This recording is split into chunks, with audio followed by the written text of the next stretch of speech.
చంద్రశేఖర యతీంద్రవరదం సంతతం మమ కామకోటిపీఠ భూషణం కామకోటిపీఠ భూషణం జ్ఞాన విభూషణం సద్గురుదేవం నమామి సదం సద్గురుదేవం నమామి సదం చంద్రశేఖర యతీంద్రవరదం సంతతం మమ దేశం నలుమూలల నుండి మహాపండితులు ఈ గ్రామానికి విచ్చేసి చంద్రశేఖరుల వారికి శిక్షణనిచ్చారు. మహామహోపాధ్యాయ శాస్త్రరత్నాకర శ్రీ వెంకట సుబ్బ శాస్త్రి, పైంగనాడు గణపతి శాస్త్రి, తిరువాసనాళ్ళూర్ వెంకటరామ శాస్త్రి, మహామహోపాధ్యాయ కురుంగుళం కృష్ణశాస్త్రి మొదలైన వేద పండితులు స్వామివారితో ఆర్ష సారస్వతాన్ని అధ్యయనం చేయించారు. చంద్రశేఖరేంద్రులు వైదిక వాంగ్మయమే కాదు, ఇంగ్లీష్, ఫ్రెంచ్ సాహిత్యాలను అభ్యసించారు. ఇంకా ప్రపంచ చరిత్ర, భూగోళ శాస్త్రం, గణిత శాస్త్రం, జ్యోతిష్య శాస్త్రం, ఖగోళ శాస్త్రాలు నేర్చుకున్నారు. మరాఠీ, తమిళ భాషల్లోని సారస్వత వ్యాకరణాల్లో మంచి ప్రావీణ్యం సాధించారు. ప్రాచీన వ్రాతప్రతులను, శాసనాలను ఆసక్తితో చదివేవారు. పురావస్తు పరిశోధన, శిల్పశాస్త్రం వీరికి అభిమాన విషయాలు.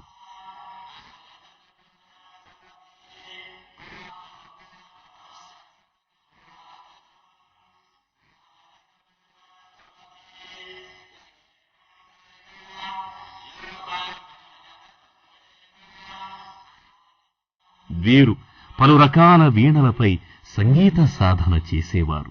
సారస్వత చర్చల్లో మైమరచిపోయేవారు.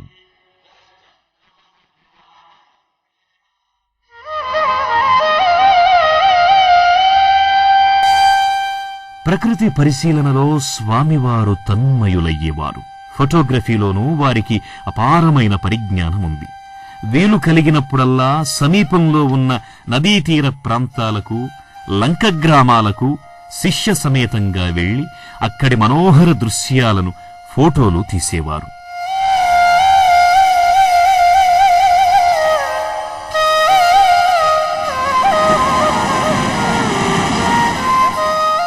చంద్రశేఖరేంద్రుల విద్యాభ్యాసంలో ఒక ఆసక్తికరమైన అంశం ఉంది. సాధారణంగా విద్యాభ్యాసంలో ఉపాధ్యాయులే గురువులు, విద్యార్థులే శిష్యులు అవుతారు. కాని స్వామివారి విషయంలో అలా కాదు. మఠాధిపతి కావడం వల్ల స్వామివారే గురువు, ఉపాధ్యాయులు వారి శిష్యులు. అందువల్ల వారు బోధనకు ముందు, బోధనానంతరం స్వామివారికి సాష్టాంగ నమస్కారం చేసుకుని వారి పాదాలను స్పృశించేవారు. అలా అకుంఠిత దీక్షతో అధ్యయనం సాగించిన స్వామివారు పరిపూర్ణ జ్ఞానవంతులై సకల శాస్త్ర పారంగతులై కుంభకోణం తిరిగి వచ్చారు. జయ జయ శంకర హర హర శంకర, జయ జయ శంకర హర హర శంకర. రామనామం చెప్పుకుంటూ వెళ్ళిపోయారు. బండి దిగేటప్పటికి ప్రభుత్వాధికారులందరూ సిద్ధంగా ఉన్నారు. పీఠం యొక్క పరివారం అంతా సిద్ధంగా ఉన్నారు. పండితులు సన్యాసాస్త్రం ఇవ్వడానికి ఏర్పాట్లన్నీ అయిపోయి పిల్లవాడు ఇలా బండి దిగుతూనే తీసుకెళ్లారు, కూర్చోబెట్టారు, శిరోముండనం చేసేశారు, సన్యాసాశ్రమం ఇచ్చేశారు. చంద్రశేఖరేంద్ర సరస్వతి స్వామి వారు కోరుకున్నారు కాబట్టి ఆ పేరే ఉంచేశారు.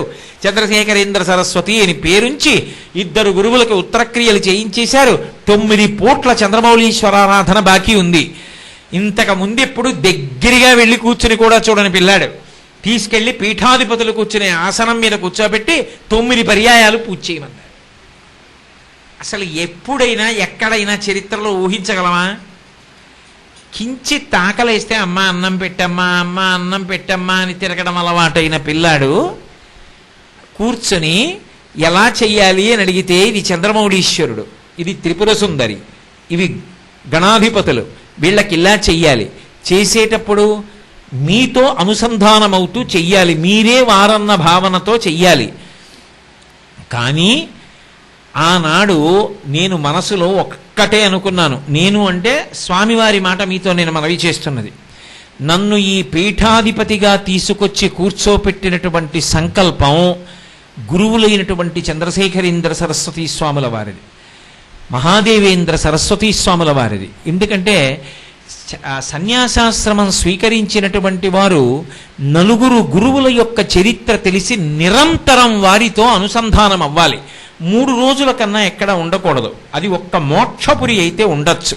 అందుకే శంకర భగవత్పాదులు కాశీపట్టణం అటువంటి చోట ఉండేవారు. కాబట్టి 4 తరాల గురువులు తెలిసి ఉండాలి. ఒకటి గురువు తనకి శాస్త్రం చెప్పి ప్రణవోపదేశం చేసి అలాగే తత్వమసి వంటి మహావాక్యాల్ని మహావాక్యోపదేశం చేసినటువంటి గురువుగారు. ఆ గురువుగారి గురువుగారు పరమగురువు గారు పరమేష్టి గురువు గారి గురువుగారు పరాపర గురువుగారు. ఈ 4 గురించి తెలిసి ఉండాలి. అసలు చంద్రశేఖరేంద్ర సరస్వతి స్వామి వారికి ప్రణవోపదేశమును తత్వోపదేశం మహావాక్యోపదేశం చెయ్యడానికి గురువుగారు ఏరి, సన్యాసాశ్రమ నియమం చెప్పడానికి గురువుగారేరి, భిక్ష అంటే ఇలా ఉండాలని చెప్పిన గురువుగారేరి, ఏం తెలుసు ఆయనకి? సత్యదండం అసలు ఎలా పట్టుకుంటారో ఏం తెలుసు? ఏకవస్త్రం ఎలా కట్టుకుంటారో ఏం తెలుసు? 13 ఏళ్ల పిల్లాడు. పైన చెప్పడానికి గురువుగారు లేరు. కానీ వారు అనుకున్నది ఏమిటో తెలుసా?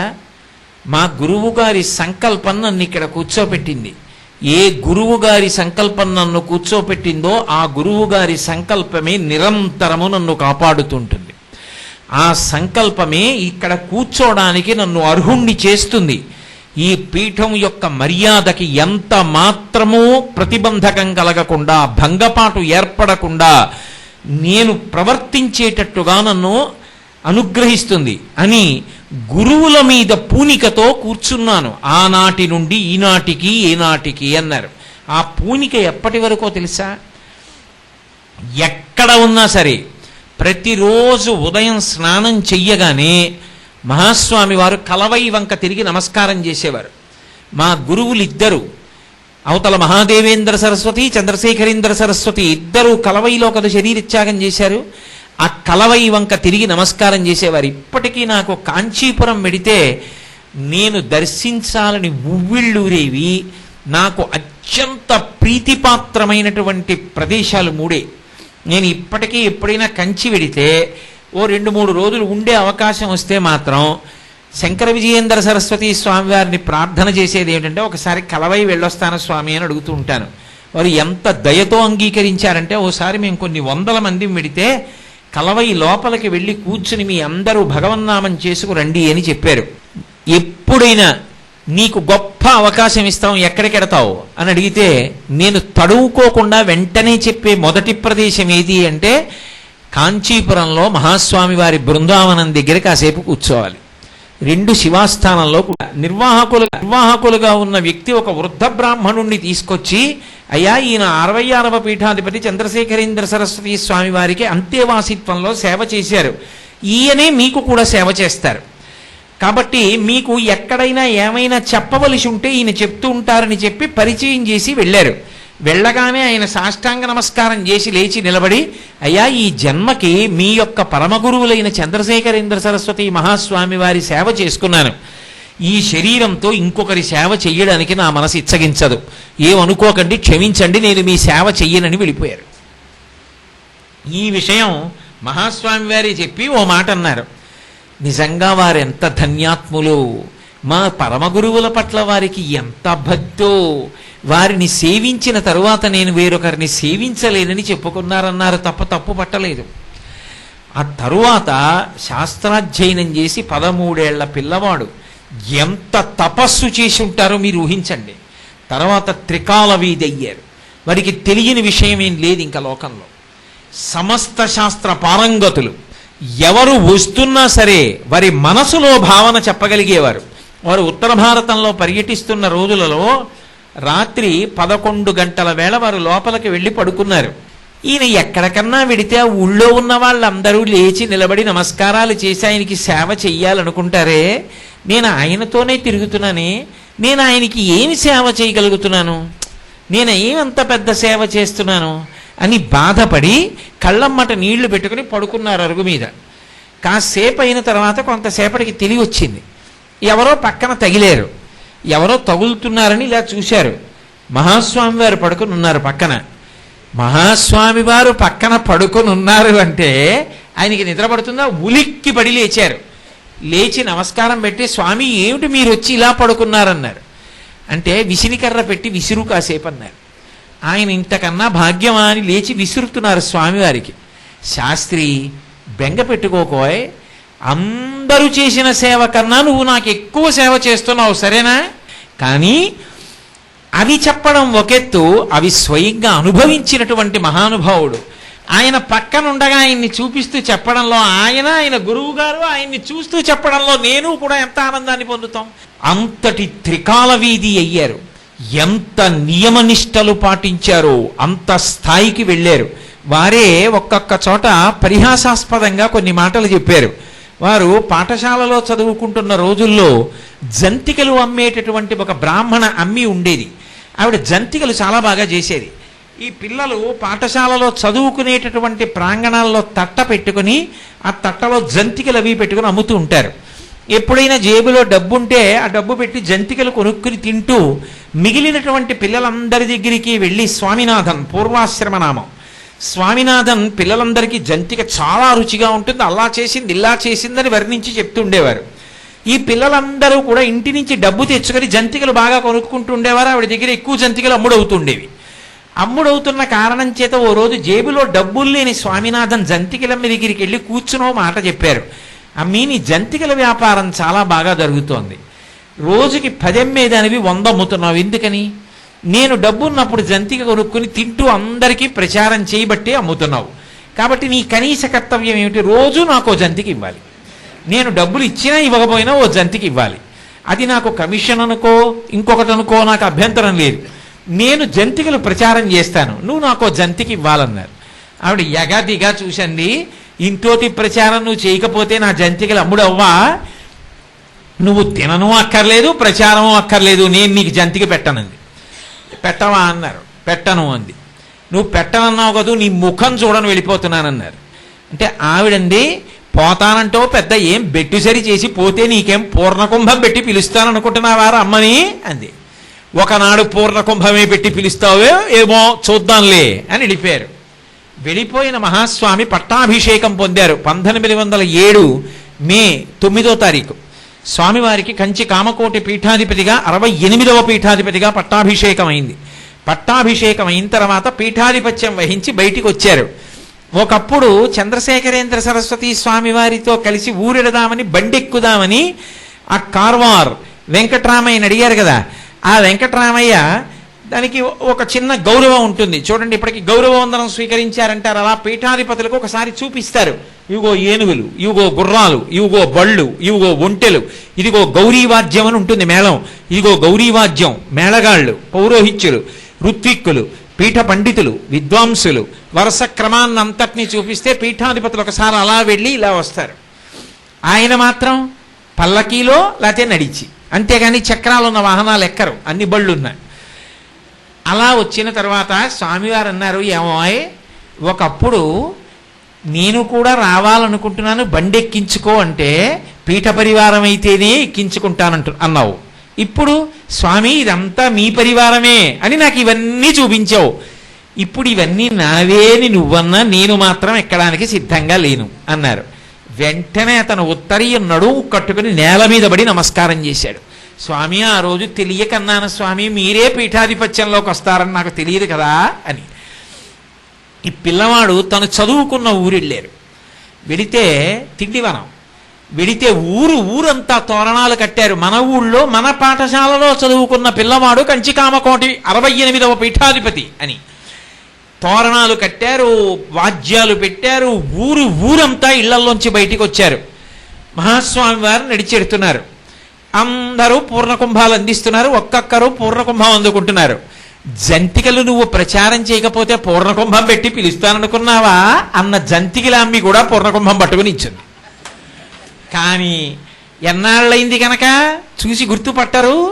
గుర్తుపట్టి ఆ రోజు పూర్ణకుంభం పెట్టి పిలుస్తానా అన్నావుగా, నీ పూర్ణకుంభం ఎందుకు ముట్టుకుంటాను అంటారేమో అని బెంగ పెట్టుకుని కన్నుల నీరు పెట్టుకుని పూర్ణకుంభం పట్టుకుంది.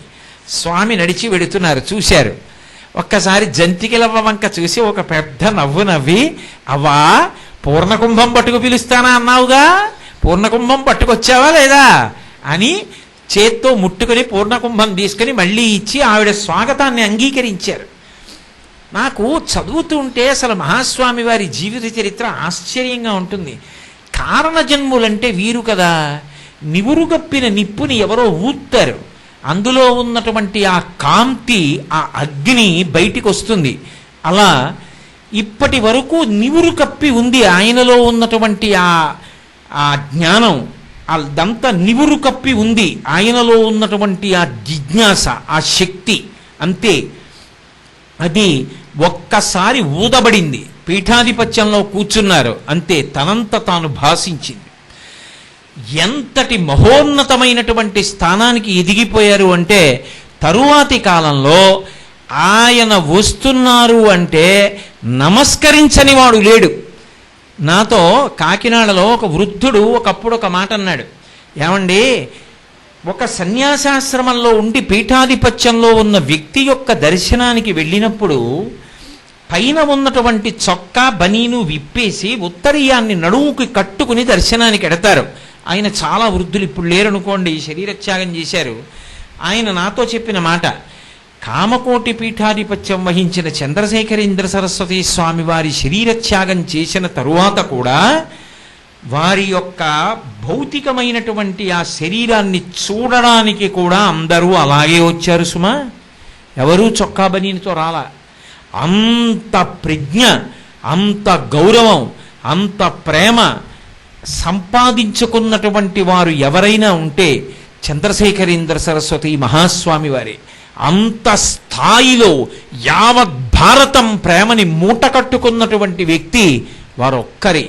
అది అంత తేలికగా అందుకోవడానికి యోగ్యమైనంత ఎత్తు కాదు, అంత ఎత్తు ఎదిగిపోయారు మహానుభావుడు. యావత్ భారతాన్ని కూడా పాదచారి అయి పర్యటించారు. ఎన్నడూ సన్యాసాశ్రమ ధర్మానికి వ్యతిరేకంగా చక్రాలతో వెళ్ళేటటువంటి వాహనం ఎక్కింది లేదు. వెడితే శిష్యులు మోసిన పల్లకీలో లేదా కాలినడకన.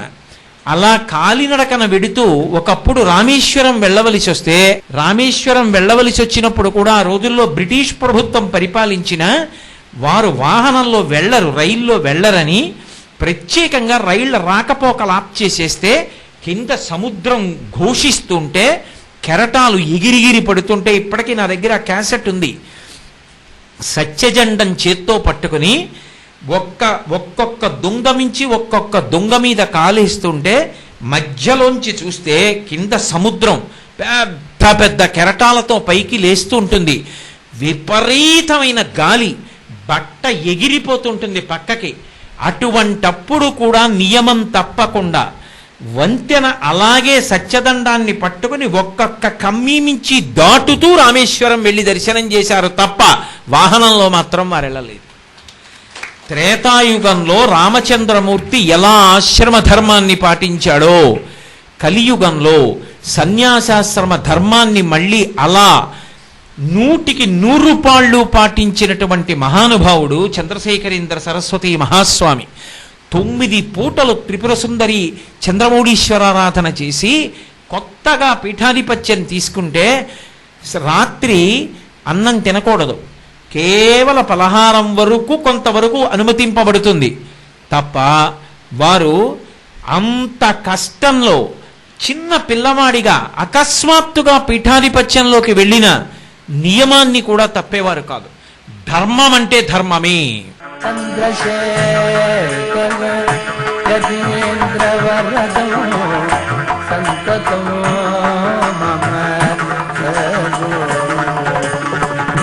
కామకోటి పీఠ భూషణం, కామకోటి పీఠ భూషణం, జ్ఞాన విభూషణం సద్గురుదేవం ప్రమాణం సద్గురుదేవం నమామి సదనం చంద్రశేఖర యతీంద్రవరదం